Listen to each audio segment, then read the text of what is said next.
Hi, so today we'll just do a basic investment and retirement plan based on basic Excel functions. So we'll calculate how much, based on some amount of lump sum investment, what is the rate of interest we'll require to achieve a particular future value by our retirement age, and if not, then based on the index fund calculation, we'll check how much. Return we can expect from the market by investing in an index fund, and what should be our monthly investment that we should require for achieving that. Okay, so let us take my example. My current age is 32 years. Let's say I want to retire at 65 years, and total number of years of investment that I want to put in is 65 minus 32. Okay, 33 years. Totally, let us say I have 10 lakh rupees at this point, 10 followed by 5 zeros, right? So 10 lakh rupees I want. Yeah, so 10 lakh is nothing but 1 million based on what it is showing right now.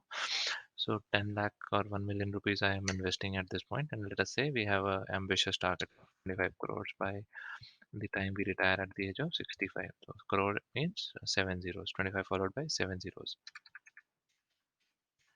By 7 zeros. Now let us say we just don't want to do anything else. We just want to calculate what is the rate of return we'll get for this kind of a investment that we want to make. 10 lakhs should become 25 crores by the age of 65 of ours. That is after 33 years. So total number of periods 33. Total number of payment per period that we want to make. We don't want to make any payment per period, so we don't want to make any yearly investments, so zero. What is the present value of your investment? So you are investing something, that means you are giving it away. Whatever you are giving it away is negative, so negative of 10 lakhs, comma, your future value is 25 crores. No, that's it. What is the rate of return that you are seeking? 18.21% is the rate of return you are seeking. Is this realistic? I'm not sure. Let us look at our Sensex data, basic Sensex data. So we are in the year 2020 when the Sensex started, 1979. So over a period of this 41 years, Sensex started at an index of 100. What is Sensex currently? Some 49,000 by end of 2020, right? Um, Again, um, it's what based on the data that currently we have. Now, what is the rate of return that we get? So same calculation, rate, common number of periods 41, payment per period was 0, in present value was 100 rupees that we invested initially in the Sensex, and the current value is 49,000 after 41 years. So what was the rate of return? 16.31. Okay, fine. Now, let us assume, okay, we get 16.31 rate of interest, or whatever rate of interest we are seeking.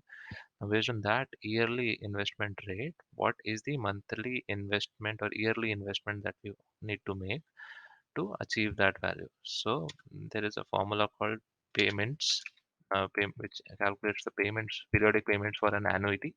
Annuity is a mode of financial instrument wherein each year you are paid some fixed amount. So here we want to calculate what fixed amount we need to pay to achieve this value. So now what we have a rate. We assume that we'll use 16.31%, which is the rate of return if we invest in a simple index fund. You don't, if you didn't invest in anything else, you just invested in the index itself, you could have got this return over a period of time, obviously. Now, what is the number of periods? Number of periods are in 33 years. Now, what is the present value? Present value is nothing but minus of 10 lakh rupees. What is the future value I want to achieve? 25 crores. Now, what else you have? You have the another argument called end of or beginning, which means whether you want to invest in the end or in the beginning. So basically, based on that, you get this value. So now the this amount that you get is what you have to invest yearly in this particular thing. So now for monthly investment that you'll need to make, we'll divide it by 12. So monthly investment of this much at this interest rate would lead us to a future value of 25 crores when we invest 10 lakh rupees in the beginning at the rate of return of the index. Okay, now coming to the retirement plan side of it, let us assume we retire, after 65 years of age in the year 2052, let us say, and the inflation that time is 6%. Okay, now 6% inflation we have, and how much we want to live. Let us say we want to live till 95 years of age. We want 30 years of pension, 65 to 95. Now we want to calculate what is the per year pension that we can draw based on what we have, uh, made our investment into. So, and this would be a real kind of a pension, because it was inflation adjusted real pension, I would say. So let us not make it complicated. So what would be the per year pension that we'll get? We'll again use the same payment formula, annuity payment formula.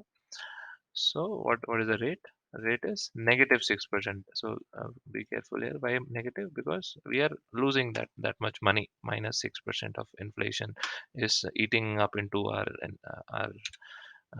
value. How many number of periods? 30 years. What is our present value? Minus of 25 crores. That was our future value for our investment plan. So it becomes the present value for our retirement plan. Now, future value here would be zero, because we are assuming that in 30 years we'll consume this 25 crores of amount. So this is zero. So how much monthly um, yearly pension we can expect is 27.77 lakhs per month. It would be this divided by 12, which is 2.31 lakhs. So a decent amount. So what we had was we had at 32 years of age 10 lakh rupees. We put that in lump sum. Monthly we were investing some 10,000 change at the rate of return of the index. Now, even if this rate of return, if we were to, even if during the 2020 lockdown, or initially when the markets fell, in the March 2020, it was where it was at 27,000. Okay, let us say worst case. So we are seeing this. Then what is the kind of numbers we are looking at? So again, nothing else changes. Just your monthly investment in that case would have been, instead of 10,000 change, you would have required to invest 21,000 monthly in the index fund to have reached that value. But again, yeah. Uh, so this that was the worst case. We won't expect the worst cases to happen. So yeah, based on this calculator, you can change the values and see for yourself how these numbers work. So this was basic financial functions that we used to find out the different future values of our yearly investments and the pension amount that we can expect. And this is how you can plan your investments. You can choose different funds, etc. So I'll post the link to this sheet somewhere in the description.